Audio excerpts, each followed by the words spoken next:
Small cars Bharat के automobile market का एक ऐसा सेगमेंट है जिसमें एंटर करने के लिए ना 70 और 80 के दशक में कई विदेशी और भारतीय कंपनीज ने अपने हाथ पैर जम के मारे थे, लेकिन आखिर में सिर्फ मारुति 800 को ही सफलता मिल पाई थी। बाय द वे, किसके किसके पास मारुति 800 रही है जरा कमेंट करके बताना।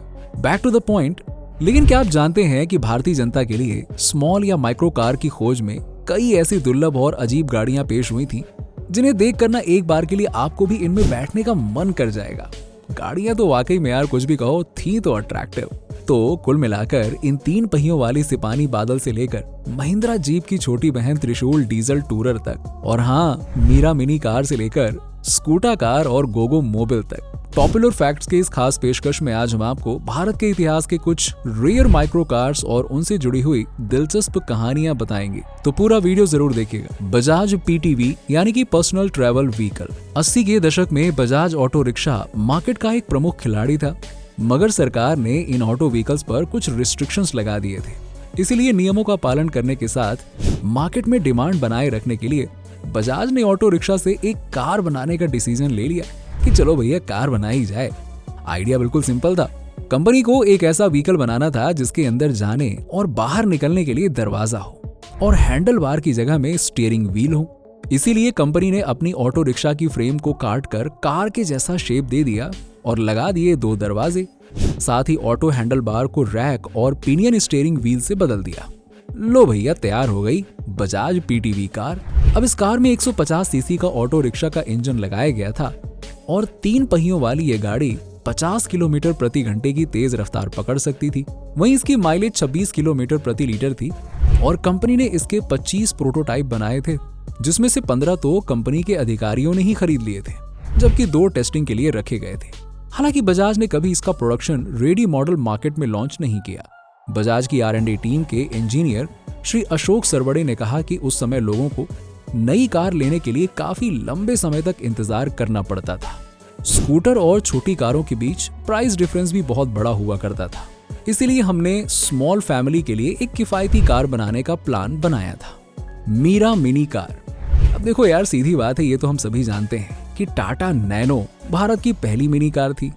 लेकिन आप में से काफी कम लोग ये जानते होंगे कि मिडिल क्लास परिवारों तक छोटी गाड़ी पहुंचाने का सपना सबसे पहले 1949 में शंकरलाल कुलकर्णी ने देखा था और मीरा ऑटोमोबाइल कंपनी की शुरुआत की थी। फिर उसी साल उन्होंने अपनी मिनी कार का प्रोटोटाइप रेडी किया था और उसे MHK 1906 नंबर के साथ रजिस्टर करवाकर खुद ही मुंबई की सड़कों पर चलाना शुरू कर दिया। मतलब अपनी ही कंपनी की गाड़ी मालिक लेकर निकल पड़े रोड पर मजे करने। खैर, उस वक्त मीरा मिनी कार दूसरी गाड़ियों से काफी अलग थी, इसीलिए इसे काफी पॉपुलैरिटी भी मिली थी। शंकरलाल चाहते थे कि वो मास प्रोडक्शन करके इसे सिर्फ 12,000 रुपए की कीमत में बेचें। सोच रहे हो आप, 12,000 रुपए में कार। खैर, मैं बात कर रहा हूँ आजादी के समय की। उस समय इतने पैसे बहुत हुआ करते थे। हालांकि सिर्फ इस गाड़ी की रिसर्च एंड डेवलपमेंट में शंकरलाल ने अपनी पूरी पूंजी यानी कि 50 लाख रुपए निवेश कर दिए थे। इसीलिए उन्होंने मैन्युफैक्चरिंग प्लांट खोलने के लिए केंद्र सरकार से मदद मांगी थी। लेकिन उस वक्त सरकार को अपनी पसंदीदा कंपनी मारुति को सुजुकी के साथ मर्ज करने में ज्यादा दिलचस्पी थी। बस फिर क्या था, जब केंद्र सरकार का आशीर्वाद नहीं मिला तो शंकरलाल क्या ही करते। इसीलिए उन्होंने 1975 में मीरा मिनी कार के 5 यूनिट अपने से ही तैयार किए, मगर एक्साइज ड्यूटीज ना भरने और सरकार से सपोर्ट ना मिलने की वजह से वो इन कार्स को बेच नहीं पाए। इसीलिए उन्हें अपना सपना छोड़कर MH 192 नंबर प्लेट वाली अपनी आखिरी कार के साथ सेटल होना पड़ा। स्पेसिफिकेशंस की बात करें तो मीरा मिनी कार में एक पैरेलल ट्विन इंजन दिया गया था जो कि 19 ब्रेक हॉर्स पावर जनरेट करता था। वहीं ये कार 20 किलोमीटर प्रति लीटर की माइलेज देती थी। इसकी सबसे बड़ी खासियत ये थी कि ये 3 डोर कार थी, जिसमें ड्राइवर साइड सिर्फ 1 और पैसेंजर साइड सिर्फ 2 डोर्स थे। सिपानी बादल। अब आप में से जिन लोगों ने रोवन एटकिंसन का most famous TV show Mister Bean देखा होगा तो आप उन 3 पहियों वाली नीली कार से तो वाकिफ होंगे ना, जो बात बात पर पलट जाया करती थी। याद आया ना? यस, उस कार का नाम था रिलायंट रॉबिन और 1976 में इंडिया में उसके डिस्टेंट यानी कि चचेरे भाई को लॉन्च किया गया था, जिसका नाम था सिपानी बादल। हाँ, आप बिल्कुल सही सोच रहे हैं। भारत में ये कार बुरी तरह से फेल हो गई थी क्योंकि इस 3 व्हील कार में भी बैलेंसिंग का इशू था। जैसे वो टीवी शो में पलटती थी वैसे रियल में भी पलटती थी और कभी भी शॉर्ट टर्न लेने से ये एक तरफ से ऊपर उठ जाती थी। सिपानी बादल में 198 सीसी का 2 स्ट्रोक इंजन दिया गया था जो कि रियल व्हीकल्स को पावर देता था और इसमें फाइबर ग्लास बॉडी दी गई थी। पहले साल कंपनी ने इसके 179 यूनिट्स बेचे, दूसरे साल 331, लेकिन फिर इसकी डिमांड धीरे धीरे कम होती चली गई और 1982 में इसके सिर्फ 31 यूनिट्स बिके। इसीलिए कुल मिलाकर कंपनी ने इसका प्रोडक्शन बंद कर दिया। स्कूटा कार 80 के दशक में सिर्फ सिपानी बादल ही भारत की इकलौती 3 व्हील कार नहीं थी, बल्कि 1971 में ब्रिटिश कंपनी हंसलेट इंजन को लिमिटेड ने भी भारत में अपनी नई 3 व्हील कार के साथ एंट्री की थी। स्कूटर प्लस कार क्या निकल गया है? स्कूटा कार। इस यूनिक कॉन्सेप्ट के साथ लॉन्च हुई इस 3 व्हील व्हीकल के फ्रंट में 2 और रियर में 1 पहिया था, जिन्हें 4 स्पीड गियरबॉक्स से लैस 500 सीसी का विलर्स इंजन पावर देता था। और सबसे मजेदार बात यह है कि इस कार में windscreen, bumpers, wiper, turn indicators और अच्छा खासा लगेज स्पेस भी मिल जाता था। भर लो कितना सामान भरना है। लेकिन उस वक्त की दूसरी छोटी कार्स की तरह ये भी कुल मिलाकर लास्ट में फेल हो गई। गोगो मोबिल। आजादी के बाद भारत में गाड़ियों का क्रेज काफी तेजी से बढ़ रहा था, लेकिन दिक्कत ये थी कि उस वक्त कार्स काफी ज्यादा महंगी हुआ करती थी। इसी वजह से कई फॉरेन कंपनीज ने इंडियन मार्केट में अपनी माइक्रो कार्स इंट्रोड्यूस की थी, जिनमें से एक थी गोगो मोबिल। इस जर्मन कार को इंडिया में मैन्युफैक्चर करने और बेचने का प्लान तब बनाया गया था जब जवाहरलाल नेहरू भारत के प्रधानमंत्री थे। उस वक्त इसे बड़े परिवार के लिए छोटी कार इस टैग लाइन के साथ मार्केट में एंटर करवाया जा रहा था।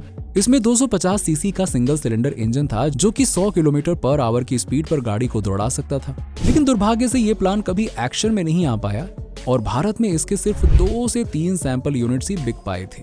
त्रिशूल डीजल टूरर। अगर आप एक पुरानी महिंद्रा जीप लेकर उसे कंप्रेस करके छोटा कर देंगे ना, तो बन जाएगी त्रिशूल डीजल टूरर कार। जी नहीं, हम मजाक नहीं कर रहे।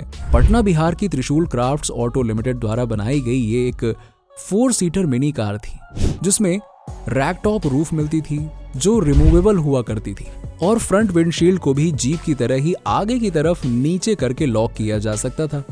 500 सीसी के सिंगल सिलेंडर डीजल इंजन वाली इस कार में डोर्स नहीं मिलते थे ताकि पैसेंजर्स कंफर्टेबली बैठ सके। और सबसे खास बात यह थी कि यह गाड़ी 28 किलोमीटर पर लीटर तक का शानदार माइलेज देती थी।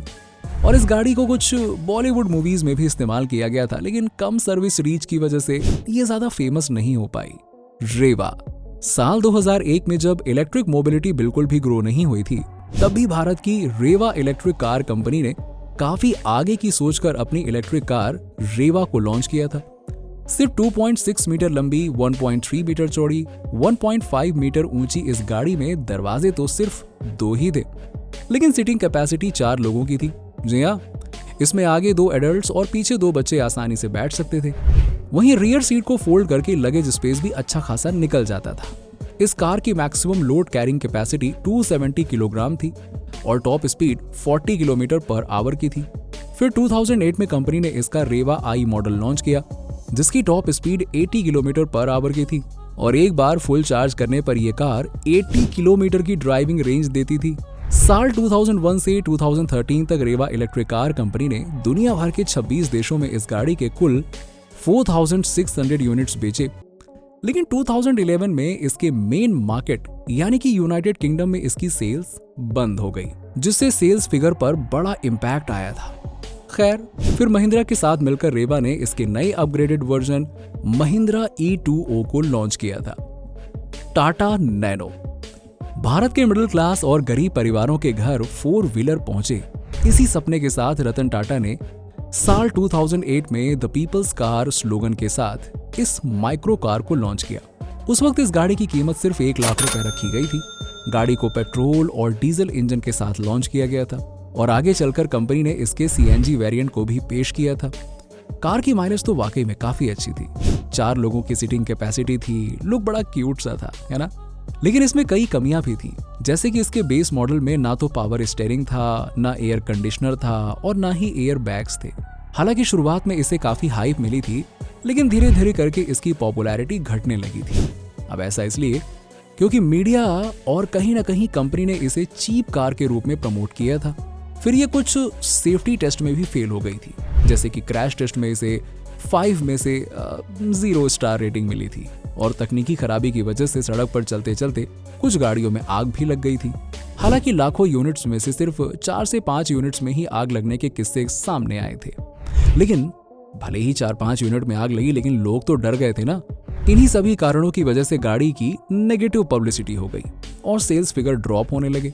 वहीं शुरुआत में कंपनी ने पहले 2.5 लाख यूनिट्स बेचने का टारगेट रखकर इसे कम प्राइस में लॉन्च किया था, लेकिन इसके सिर्फ 30,000 यूनिट्स ही बिक पाए। फिर अगले 2 सालों तक सालाना 70,000 यूनिट्स बिके, लेकिन इसके बाद इसकी सेल्स लगातार कम होने लगी। इसी वजह से कंपनी को इसकी प्राइस भी बढ़ानी पड़ी। फॉर एग्जाम्पल, उस वक्त टाटा नैनो की ऑन रोड प्राइस 2,59,000 रुपीज के आसपास थी, जो कि इसकी कॉम्पिटिटर कार मारुति 800 की 2,88,000 रुपीज की कीमत से बिल्कुल करीब थी। और सीधी बात है यार, मारुति 800 की लेगेसी के सामने नैनो कमजोर पड़ने लगी और इसकी सेल्स और ज्यादा कम हो गई और जून 2018 में कंपनी को इसका प्रोडक्शन आखिरकार बंद करना पड़ा। तो दोस्तों, इनमें से आपकी फेवरेट माइक्रो कार कौन सी है? कमेंट सेक्शन में कमेंट करके जरूर बताइएगा और वीडियो अच्छा लगा हो तो इसे लाइक और शेयर कीजिएगा। और साथ ही ऐसे ही पुरानी गाड़ियों और मोटरसाइकिल के बारे में जानते रहने के लिए हमारे चैनल टॉपुलर फैक्ट्स को सब्सक्राइब करके बेल आइकन जरूर दबा दीजिएगा। धन्यवाद।